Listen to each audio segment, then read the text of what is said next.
여러분 안녕하세요. 반갑습니다. 청소년 상담사 자격증을 획득하고자 하시죠? 이 시간에는 청소년 상담사 3급 자격증 획득을 위한 공부를 여러분과 함께 하고자 하는 저는 고인숙입니다. 청소년 상담사에 대해서 준비를 어떻게 해야 되는지를 조금 서칭을 하셨을 거예요. 어떤 과목을 공부하는지. 그래서 기타 등등 청소년 상담사에 대한 안내보다는 핵심적으로 이론을 바로 들어갈 건데요. 일단 그래도 기본적으로 청소년 상담사가 필수 과목 5개 하고 선택 과목 둘 중에 하나라는 건 아시죠? 그래서 저는 필수 과목 5가지 하고 선택 과목 청소년 이해론과 청소년 수련활동론이 있는데 조금 많이 겹치는 부분이 있는 청소년 이해론을 여러분과 같이 공부를 할 거예요. 그래서 이 시간은 첫 번째 시간, 발달심리, 물론 발달심리 있고 집단상담의 기초 있죠. 이 집단상담의 기초하고 또 상담이론도 겹치는 부분이 있어요. 그리고 심리 측정과 평가 있고 상담이론 있고 학습이론, 이것이 필수 과목이죠. 그리고 좀 전에 말씀드린 바와 같이 청소년 이론이 이제 선택 과목이에요. 그걸 공부하게 될 건데, 이 시간에는 첫 번째 발달심리라는 걸 공부를 할 거예요. 발달심리. 이 심리학에서 발달심리학이라는 거 따로 많이 공부를 하게 되죠. 그래서 심리학사를 공부하시는 분들 발달심리학 꼭 필수적으로 보는데, 이 발달심리라는 건 그야말로 발달에 어떤 심리적 작용이 있는가를 살펴보는 거예요. 그래서 보게 되면은 굉장히 많은 내용들이 있어요. 그래서 우리가 6과목 공부하는 것 중에서 조금 점수 획득이 용이하다, 쉽다 이런 부분이 있고, 물론 수험생들은 다 어려워요. 시험을 보기 전까지는. 시험 볼 때까지 어렵죠. 근데 내가 보고 나면 그건 괜찮아 이렇게 될 수가 있지만은, 그래도 결과론적으로 보면 조금 점수가 덜 나오는 부분이 있고 점수 획득이 좀 용이한 부분이 있어요. 그런데 강의 중에 말씀을 드리겠지만 발달심리학은 여러 가지들이 섞여 있어요. 발달에 관련된 내용들이 많이 있다라는 거죠. 예를 들어 상담 이론 같은 상담에 관한 것들만 있기 때문에 조금 더 쉽다라고 할까? 이런 경향성이 있는데, 이거는 이쪽 저쪽 쑥쑥 나오는 문제들이 있어요. 그런데 이 말씀을 드리고 해야겠다. 기출을 보게 되면, 제가 기출풀이도 하게 됐는데, 기출 문제를 보게 되면 이거는 안 배웠는데 이런 걸 세부적으로 다 기출은 완벽하게 아셔야 되지만, 우리가 수험 공부를 한다는 건 기출 실제된 건 다 알고 가야 돼요. 그런데 심리학 영역이 너무 넓기 때문에 새로운 거 나올 거 예상해서 공부하기는 좋은 점수 획득하기 어려워요. 근데 발달 심리학에서 그런 부분이 있다라는 거죠. 물론 심리 측정의 평가에서는 마찬가지예요. 좀 세부적인 심리 검사 도구가 나오긴 하지만은, 특히 발달 심리학은 그런 부분이 있다는 걸 염두에 두고 공부하는데, 공부하시고 기출을 봤는데 모르는 게 많아요. 이래도 전혀 걱정하실 필요가 없다는 것을 미리 말씀드리고 강의를 할 거예요. 일단 발달심리 보면은 제가 구성을 총 4개의 챕터로 구성이 되어 있습니다. 첫 번째, 발달심리학의 근본적인 것. 발달심리학의 기초 부분. 발달심리학의 기초 부분에서는 발달이란 무엇인가? 여러분, 발달이란 무엇인가? 발달에는 어떠한 기제가 작용을 하는가? 그 다음에 발달에 관한 학설들이 있겠죠. 우리 발달 심리학을 공부하니까. 그리고 발달에 관한 최근 학설 중에 최근 동향은 무엇인가? 이런 걸 살펴볼 것이고요. 그 다음에 두 번째 파트에서는 이것이 이제 발달 심리 부분이야. 여기서는 발달 심리학이니까 발달 심리를 어떻게 연구하는 연구법에 관해서 공부를 하게 되는데, 심리학에서는 연구법이 굉장히 중요해요. 왜냐하면 심리학은 과학적인 학문이 있기 때문에. 과학적인 학문은 뭐예요? 과학이라는 건 객관이에요. 객관적인 것은 누구나 봐서 그럴딱 동의를 얻을 수 있는 상황이죠. 그러니까 검증을 해서 증명하기 때문에 많은 연구법이 적용되는 것이 심리학에서 연구 방법을 공부를 할 거예요. 연구 방법. 그리고 인간이 어떻게 성장하고 발달, 인간 성장, 우리 발달 심리학이니까 인간 성장과 발달에 미치는 여러 가지. 인간은 어제부터인가일까? 우리가 수정돼서 어떻게 해서 노년기까지 이러한 내용들을 공부를 하게 될 것입니다. 그런 다음에 이것이 이제 발달 이론인데, 이 발달 이론은 학습 이론과도 연관이 많이 되어 있어요. 그래서 학습 이론을 조금 많이 어려워하시기도 해요. 그렇지만 이렇게 연계성이 있다는 걸 말씀드리고요. 이렇게 해서 공부를 하게 되면 이제 발달 심리학에 대한 내용을 이제 잘 공부했다 이렇게 볼 수가 있습니다. 그러면은 일단 이제 발달 심리의 기초하는 부분을 한번 보도록 할게요. 메모 이제 생략하면서 할 건데, 발달이란 무엇이라고 생각하세요? 발달이라는 건 발달. 우리가 발달이라는 건 몸무게가 증가했다. 발달인 거 아닐까요? 인지 능력이 생겼다. 우리가 발달 심리학을 공부하면서 조금 인지 능력이 더 증진하게 되겠죠. 이런 것들이 발달인 거 아닌가. 발달이라는 거예요. 그래서 발달이라는 거는 양적인 거, 인지 능력이 증가되는 양적 추정을 할 수가 없잖아요. 그러니까 양적인 거, 질적인 거 모두를 다 포함하는 것이 발달이에요. 발달. 그래서 요즘에 인간이 태어나서 사망에 이르기까지, 어쩌면은 여기서 인간이 태어나서 사망에 이르기까지 우리가 관찰하지만은 이 안에서도 발달을 하고 있는 건 맞아요. 그러니까 수정에서부터 뭐 사망에 이르기까지 이렇게 볼 수도 있습니다. 인간이 태어나서 사망에 이르기까지 그 사이에 막 요동치는 변화, 이런 것들이 모두 발달이라 볼 수가 있습니다. 학자들마다 이렇게 얘기하죠. 컵과 같은 경우 이렇게 해요. 발달은 유기체 양적 증대, 그 다음에 아까 얘기했죠. 기능의 유기화, 구조의 정밀화 등이다 그랬어요. 양적 증대는 내가 단어수 같은 걸 많이 한다, 이런 거 측정 가는 거죠. 이런 게 늘어났다든가 아니면 키가 커졌다든가 몸무게가 늘어났다든가 이런 거 하고요. 그 다음에 기능의 유기화, 이게 우리가 이제 뒤에 가서 이제 그 아이들의 발달에 관해서 볼 건데, 꼼지락꼼지락 하던 거. 그러니까 대근육이 발달하고 소근육이 발달하고. 그래서 좀 더 정밀하게 글씨를 쓸 수 있고, 이런 것들이 발달이다 보는 거죠. 그리고 거친 행동이 조금 더 세련되어 가는 과정. 그래서 구조의 정밀화, 이런 것들이 발달이라 볼 수가 있습니다. 우리가 발달에는 순서성이 있는데, 허록은 그걸 강조하죠. 순서성이 있고 전후 맥락이 있다. 그런 전후 맥락이 있는 패턴으로 점진적인 계열로 진행되어 가는 과정이 발달이다 그랬어요.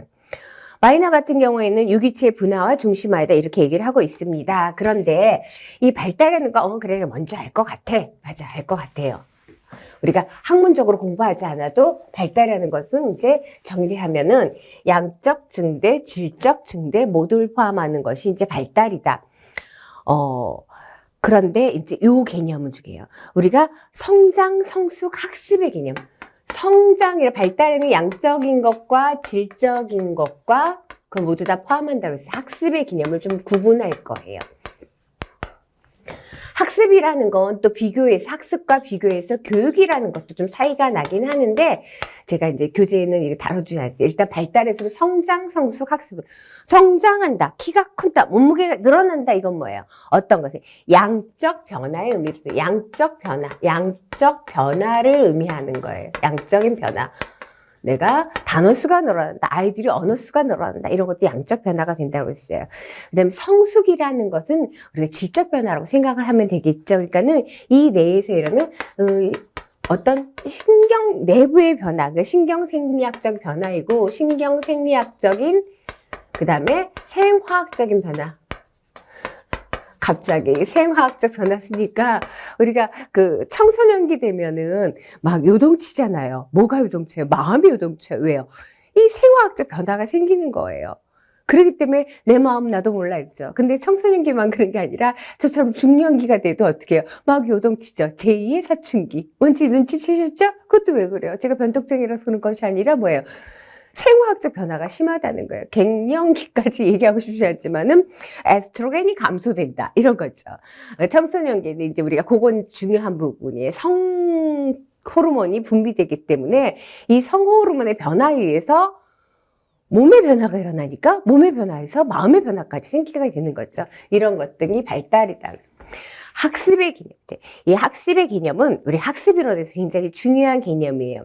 학습이라는 건 우리가 열심히 지금 학습하고 계시죠? 근데 지금 딱 듣고 학습하고 있는데 모르면 그건 학습됐다고 볼 수가 없어요. 그러니까는 학습이라는 건 경험이라든가 연습에 의해서 발생을 하게 되는데, 이것이 비교적 지속성이 있을 때, 그것을 뭐라 한다? 학습되었다, 이렇게 볼 수가 있습니다. 그러니까는 일시적으로 하는 건 학습이라고 볼 수가 없어요. 비교적 지속적으로 나타난다. 그러면 지금 알았던 거 평생 알아야 된다는 의미하고는 달라요. 그러니까는 내가 달리기를 하는데, 달리기를 몇 초에 달리세요? 100m를. 그냥 가정을 10초. 뭐 절대로 저는 할 수 없는 건 10초에 달렸다. 한 번에 우연히 그렇게 했다. 그건 학습이 아니에요. 그거는 일시적 변화이기 때문에. 그러면 제가 여기서는 다뤄주자면 교육이라는 건 뭐냐. 이 학습이라는 것은 모든 유기체에 해당이 돼. 동물이나 사람에게 다 해당이 되는 거예요. 그리고 경험이나 연습에 생기는 건데 이것은 가치가 있건 없건 상관이 없어요. 도둑질하는 걸 배웠다. 가치 있는 거예요? 가치 없는 거예요? 가치가 없는 거죠. 그렇지만은 우리가 학습된 거를 학습 훈련은 그렇게 하는데 교육이라는 것은 누구에 대해서 바람직성이 있어요. 바람직한 누구의 인간 행동의 계획적인 변화예요. 그러니까 조금 차이가 나는 게 뭐냐면은 이거는 가치 지향성이 있고 누구? 인간 행동에. 학습은 뒤에 가서 학습이론에서 배우겠지만 사회학습하면 의도하지 않아도 학습될 수가 있어요. 그런데 교육은 계획성이 있어야 된다는 거. 그 다음에 변화는 다 마찬가지죠. 그래서 학습이론에서 나오는 얘기들을 조금 더 다뤄가면서 말씀을 드렸습니다. 자, 그래서 성장, 성숙, 학습의 개념을 보았고요. 그 다음에 교재에 보면 발달의 주요 원리가 있어요. 이건 잘 아셔야겠죠. 발달의 주요 원리. 발달은 그러면 어떻게 일어나는가? 발달의 주요 원리.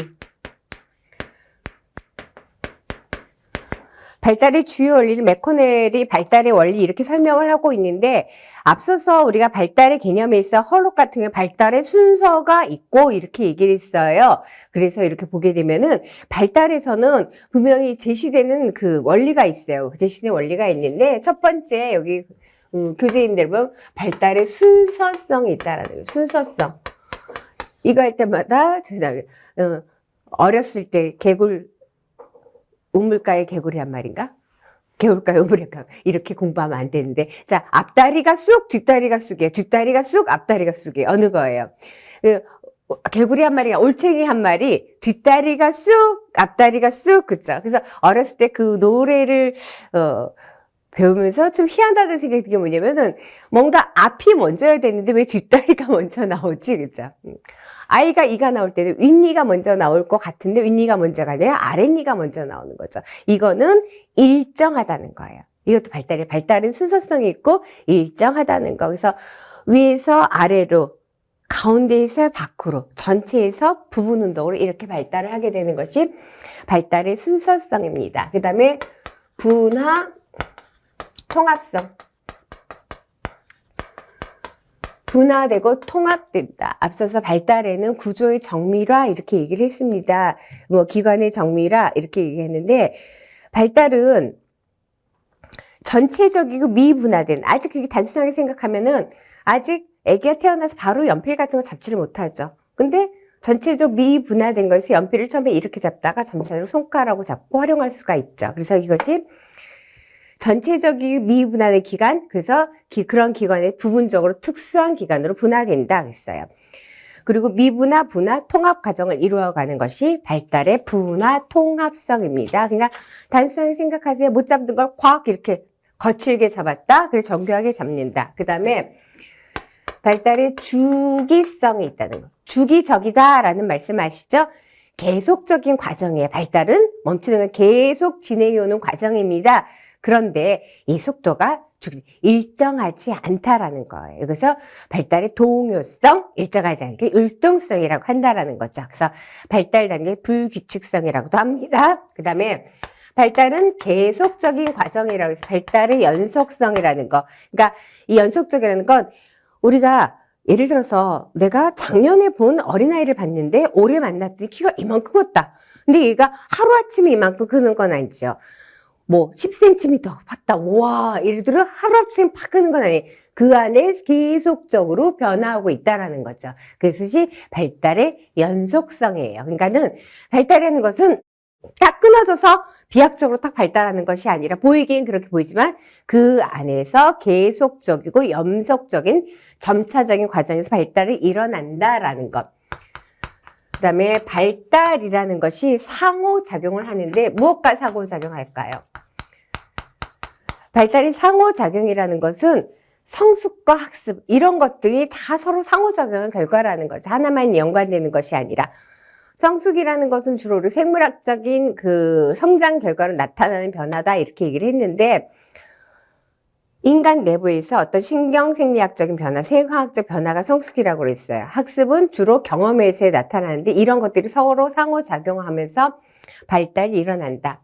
그 다음에 발달은 물론 순서성이 있지만 개별성도 있다라는 거. 이 순서는 개인적으로 변하는 건 아니죠. 제가 뭐 특이하게 뭐 윗니가 먼저 나온 사람은 아니겠죠. 누구나 다 아랫니가 먼저 나오고 윗니가 먼저 나오는데 이 개인차는 있다는 거예요. 아랫니가 나오는데 아랫니가 나온 시점이 대략 뭐 예를 들어서 언제쯤이다 라고 얘기했다면은 예를 들어서 뭐 5개월, 6개월 정도다. 5개월, 6개월 아니겠구나. 한 12개월이라고 얘기를 합시다. 정확하게 얘기하는 게 아니에요. 12개월이라고 얘기를 하면은 그 전후에서 나타나지만 어떤 아이는 조금 더 빨리 나오기도 하고 어떤 아이는 더디게 나오기도 합니다. 걸음마도 마찬가지죠. 인간 발달에 있어 걸음을 걷는다는 거, 인간은 직립보형인이기 때문에 걸음을 걷게 된다는 건 매우 중요한 거예요. 그랬을 때 이 걷는 것도 10개월 전으로서 걷게 되는데 좀 늦은 아이들도 있고 좀 빠른 아이도 있어요. 물론 10개월 이전에 걷는 것이 그렇게 좋지는 않다고 합니다. 그러니까 개별성이 있는데, 그러니까 개인 간 차이가 있을 뿐 아니라 내 개인 내적 변화도 있다라는 거예요. 저 단순하게 얘기할게요. 내가 이가 되게 빨리 나왔어. 이게 성장할 때 빠르다라고 또 걸음까지 빨리 걷느냐? 그건 아니에요. 그러니까 개인 내적 차이도 있고 개인 간 차이도 있다라는 거. 그리고 또 마지막으로 발달은 뭐 순서성, 분화, 통합, 주기성, 연속, 상호작용에서 개발성 있지만 어떻게 발달하는지 예언하기는 곤란하다는 거예요. 일정한 방향과 순서는 있지만은 여러 가지 변화 작용이기 때문에 제가 얘기한 것처럼 개별성도 마찬가지예요. 예측 못하죠. 내가 이가 빨리 나왔다, 걸음이 빨리 걸 것이다, 이런 건 아니에요. 어렸을 때 한글을 빨리 했다고 얘가 진짜 우수한 성적으로 좋은 학교에서 열심히 공부를 잘해서 우수한 성적으로 졸업하고 좋은 대학 갈 것이다. 예언 불가능하다는 거예요. 그래서 여러 가지 변인들에게 상호작용하기 때문이죠. 그래서 발달의 주요 원리, 간략하지만 꼭 아셔야 합니다. 그 다음에 발달의 주요 기제를 볼 거예요. 발달의 주요 기제를 보게 되면은 발달 기제라는 건 우리가 심리학에서 굉장히 많이 활용되는 것이 뭐냐면은 크리티컬 피어리드, 적기성이에요. 적기성. 심리학을 공부하지 않으셨던 분들도 꽥꽥 우리가 세상에 태어나서 누구를 엄마라고 인식한다고 들어보셨죠? 누구를 엄마로 인식해요? 뭐 자기 엄마를 엄마로 인식하나요? 그러면 이런 얘기가 나오겠죠. 물론 태어나서 어미 오리가 있으면 그 움직이는 뭐 제일 먼저 인식하겠지만 오리는 세상에 태어나 제일 처음에 움직이는 물체를 본 그 대상을 엄마라고 한다는 거죠. 그러니까 내가 오리 봤을 때 내가 있었으면은 누가? 내가 엄마가 된다는 거. 그리고 졸졸 따라다닌다는 거죠. 그걸 갖다가 그 로렌츠가 새끼 오리 각인 연구해 갖고서는 엄마라고 인식하는 데는 적기가 있다. 크리티컬 피어리어드. 결정적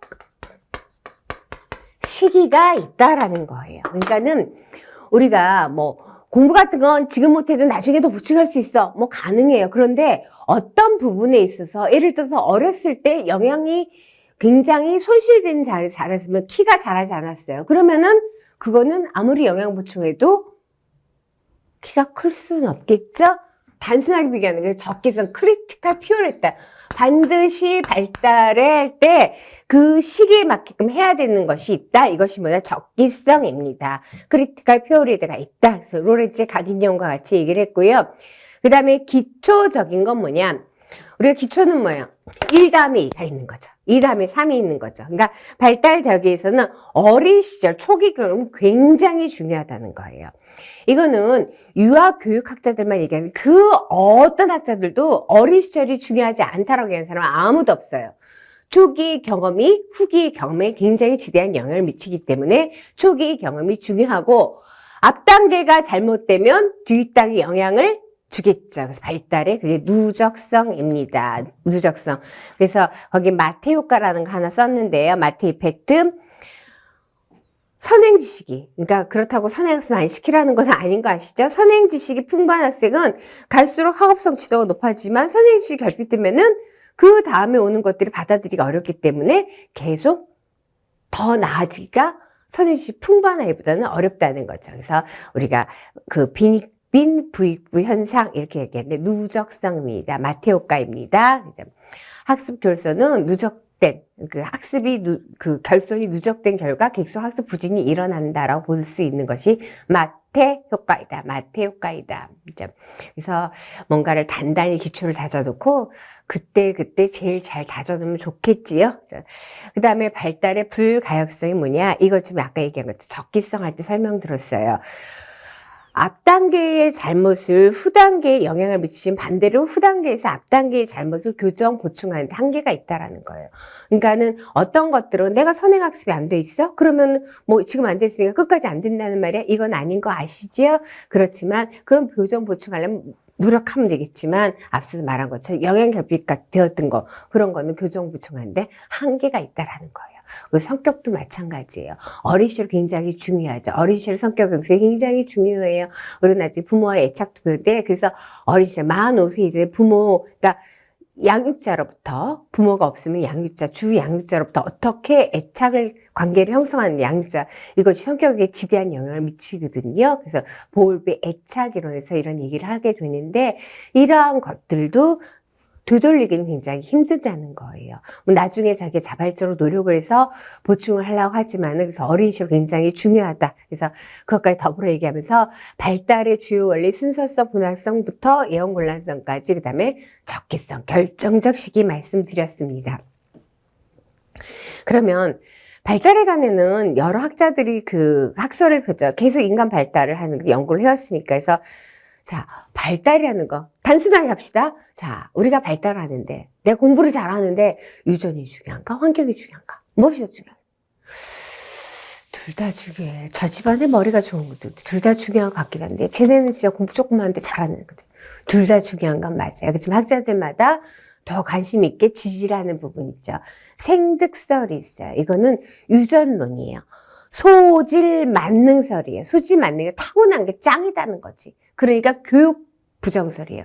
교육의 힘보다는 어떻게 타고난 영향이 크다라는 것이죠. 사람을 태어날 때 생득적으로 능력을 갖고 있다. 환경 변화가 전혀 영향을 안 주는 건 아니에요. 근데 그건 2차적인 것이라 보는 것이 유전적 요인을 강조하는 생득설입니다. 그래서 슈펜하우어라는 롬브로스, 그 다음에 그렇게 그 교육심리학에서 유명한 학자인 손다이크, 쌍생아 연구 같은 경우. 쌍생아 연구도 한번 보실까요? 쌍둥이가 다른 쪽이 입양이 됐다. 근데 몇십 년 만에 요새 이제 페이스북이라든가 SNS 발달도 어떻게 하다 이렇게 만들다 보니까 외모도 똑같고 성격도 똑같고 하는 일 비슷하고 이런 경우도 있어요. 100%다 그런 건 아니지만, 유전이 중요하구나. 이렇게 연구 지시가 되는 거죠. 쌍생 연구 일부에 그런 거예요. 그 다음에 하나 재미있는 걸 하나 얘기할게요. 거기 디귿번에 보면 롬브로스 있어요. 롬브로스. 범죄심리학 연구하는 롬브로스는 골상학을 연구하는 거죠. 골상학, 골격. 그래서 범죄자의 골격을 보니까 범죄자더라 이렇게 얘기를 하는 거예요. 그러니까 범죄자는 선천적으로 타고나기 때문에 골격이 그렇게 타고났기 때문에 교육의 힘으로 어쩔 수 없다라는 거예요. 그래서 때로 오해받는 사람 있죠. 그 얼굴이 우락부락하게 보이고 골격이 큰 사람들, 저 사람 어떤 범죄를 저질 소질이 있다. 이렇게 우리도 얘기를 하는데, 굉장히 아닌 사람도 있잖아요. 그래서, 저는 롬브로스 얘기할 때마다 롬브로스의 골상학을 전격적으로 지지한다면은 부모들이 우리가 겉의 성형에 뼈 성형을 시켜야 되겠죠. 그래서, 롬브로스가 그래도 굉장히 유명한 학자인데 절대적으로 지지 못 받는 걸 연구하지 않았어요. 많은 데이터 통해서 이렇게 연구 결과를 발표했죠. 이런 것 다 생득설을 지지한 연구이고요. 생득설이 아니라 경험이다. 교육 만능설이다. 다시 말하면 환경 만능설이죠. 이거는 뒤에가 학습 이론에 보면 학습을 절대적으로 지지하는 거예요. 타고나는 것이랑 환경의 작용이 중요하다라는 것. 중요하다라는 것. 그래서 어떤 사람이 얘기할까요? 라이프니츠 보면 우리에게 교육을 달라. 그러면은 반세기내 유럽인의 성격을 다 바꿔놓을 수 있다라는 거예요. 교육에 의해서 타고나는 것보다는 교육의 힘이 중요하다라는 거죠. 그 다음에 왓슨, 제가 좀 전에 행동주의 얘기했어요. 물론 심리학을 전혀 처음 전공한 사람이 제가 자꾸 행동주의 얘기하고 또 무슨 연관지어서 얘기하면 저게 뭐지? 이럴 때면 괜찮아요. 다 연관되는 거기 때문에 제가 계속 익숙해지라고 말씀드리는 거거든요. 왓슨은 아주 고전자 행동주의자예요. 행동주의자, 환경 만능설이에요. 그러니까 나에게 12명의 아이를 맡겨둬. 그럼 내가 원하는 대로 교육시켜주겠다. 환경작용해서 만들 수 있다 전제를 하고 있죠. 그 다음에 요즘은 유전도 중요해요. 그쵸? 뭐 아무리 먹어도 마른 사람 있고 아무리 못 먹어도 키가 큰 사람이 있잖아요. 그것도 유전의 힘이 있죠.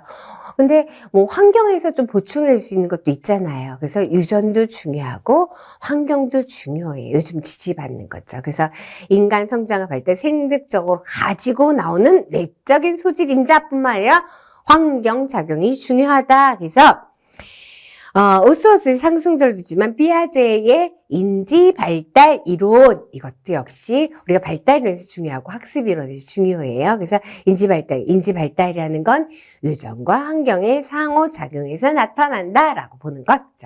것까지 보고요. 그러면 최근 발달 연구의 동향은 뭐냐? 브롬펜 브로너의 생태 이론이죠. 브루너의 생태 이론. 환경 강조하는 브롬펜 브로너의 생태 이론 발표해 줄게요. 브롬펜 브로너의 생태 이론은 뭐냐면은 생동생물의 보충 이론이다 그랬어요. 여러 가지 유전도 중요하고요. 가정, 사회, 경제적 수준, 문화적인 배경 이런 것들이 인간한테 영향을 준다는 거죠. 그럼 내가 학자가 아니라서 그렇게 정리는 안 했지만, 그래, 내가 태어난 가정 배경 중요한지 중요하죠. 내가 태어난 유전인도 중요하죠. 내가 무엇을 학습하느냐, 친구 관계가 어떠냐, 우리나라가 어떤 체질 속에 있느냐, 이런 거 중요하죠. 우리 엄마 아빠가 어느 직장을 다니냐, 중요해. 이런 것 등을 정리해 놓은 것이 브롬펜 브로너의 생태 이론입니다. 브롬펜 브로너의 생태 이론. 그러니까 아동의 발달보다 정확하게 얘기해서 우리가 구분은 했지만 내가 다 중요해라고 생각할 수 있는 이런 것 등을 정리했는데 어떻게 정리해? 어떤 체계적으로 정리하는 거예요. 미시체계, 중간체계, 외체계, 거시체계. 자, 가운데 미시체계, 그 안에 중간체계, 그 다음에 거시체계, 외체계 이렇게 해서 생태이론을 정립을 했어요. 물론 여기에 더 하나 하면 시간체계라는 것도 있긴 합니다. 근데 시간체계라는 것은 지금도 시간이 뚝딱뚝딱 가고 있죠? 시간이 뚝딱뚝딱 가고 있어요. 그래서 제 첫 번째 강의를 마칠 시간이 뚝딱뚝딱 다가오고 있는데, 그러니까 미시체계든 중간체계든 거시체계든 외체계든 다 시간체계 안에 포함이 되어 있어요. 시간체계. 그럼 미시체계는 뭐냐? 직접 영향을 가장 가운데, 가장 안에. 안 그리고 싶어서 빨리빨리 하고 싶어. 이렇게 보는 거예요. 미시, 중간, 거시, 외체계. 자, 그래서 보게 되면 직접 교류하는 거, 아동이 직접 교류하는 거. 그래서 가정, 학교, 유치원, 놀이터 이런 거 아동이 직접 교류하는 체계. 그것이 미시체계이고요. 중간체계는 미시체계와 미시체계들이 서로 상호작용할 수 있는 관계. 그러니까 적극적으로 참여한 환경들 간의 관계. 그러니까 아동이 적극적으로 참여하는 가정, 학교, 놀이터에서 또래 친구잖아요. 그러니까는 가정과 학교의 관계, 가정과 또래의 관계 이런 것들이 뭐다? 중간 체계이고요. 그 다음에 외체계는 뭐냐? 내가 직접 교류하진 않아요. 그렇지만 나한테 영향을 미치는 거 뭘까요? 아까 우리 엄마가 어떤 학교 엄마가 학교 다닐 수 있어요. 어떤 직장을 다니는지, 그 다음에 정부 기구가 어떻게 영향을 주는지 이런 것들이 무슨 체계이다? 외체계가 되고요.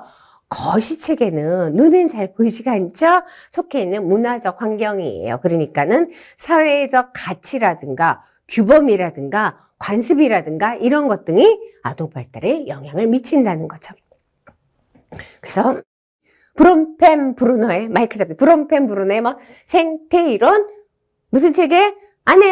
가장 안에 작은 거 미시, 중간, 외, 거시 체계. 그리고 그 하기에서 다 시간 체계는 영향을 받는다 했어요. 그 다음에 비고츠키의 사회문화 이론, 이것도 최근 발달 연구의 최근 동향이라고 보는데, 왜냐하면 피아제랑 비고츠키는 동년배예요. 동년배고 비고츠키 일찍 돌아가셨고 피아제는 80세 넘게 생존하셨는데 아동 발달 연구에서 교육신문에서 굉장히 중요한 부분인데, 예전에는 비고츠키가 이제 구소련, 러시아 사람이기 때문에 그 문헌 연구가 외부로 많이 나오지 않았어요. 80년대 이후에 많이 연구가 되어 있죠. 그래서 최근 동향이라고 하는데 이건 역시 우리가 인지 발달 이론에서 다루게 될 거예요. 비고츠키 사회문화 이론이 있습니다. 그래서 2차 시에는 발달이란 무엇인가? 발달의 주요 원리, 적기성. 그 다음에 뭐 있어요? 생득설이냐, 환경성이냐, 그게 어렵지 않으니까 하고, 발달의 최근 동향, 그 중에서 브롬펜 브로너의 생태 이론은 중요하다 말씀드렸습니다. 첫 시간 2차 시 여기까지 하고요. 다음 차 시 이제 발달 연구를 어떻게 하나 살펴보도록 하겠습니다. 고생하셨습니다.